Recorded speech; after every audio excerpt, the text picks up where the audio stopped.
So, what's up mga boss? Ituturo ko sa inyo kung paano mag-replace ng ribbon sa model na Smart 51D. So, let's go. Quick view lang to. Una, buksan natin to. Make sure i-take note nyo to ha.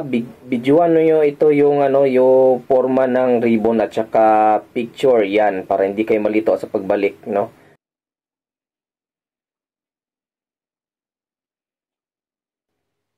So, ayan. So, ganito. If-flip natin siya, baliktarin natin. And of course, tatanggalin, no? Yan.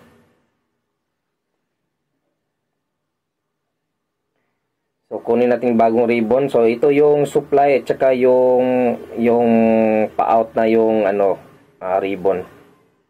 Yung para sa walang laman. So, ito yung bagong ribbon natin, no? Yan. So, ganyan lang pagkalagay. Yung supply is yung yung may slots pa. Tsaka yung sa maliit is yun yung sa out na. So, yun na yun. Yan. Ayan.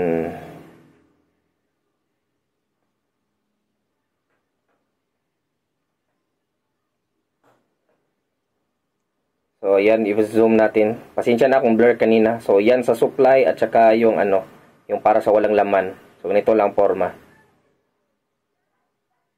So, next, if-flip natin to, ilalagay natin yung cleaner. Yan, yung cleaner kasi may extra yan cleaner. Yan. Cleaner yan.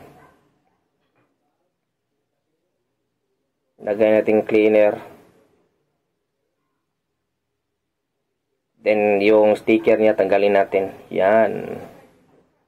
Tapos, ibabalik natin to ng dahan-dahan. Ayan. So, sundin nyo lang yung video kung paano nilagay. At saka, testingin natin kung lalabas na yung remaining na bagong ink niya. So, yun na yun. Yan. Test na natin. So, may remaining tayong 200. So, don't forget to subscribe. Thank you.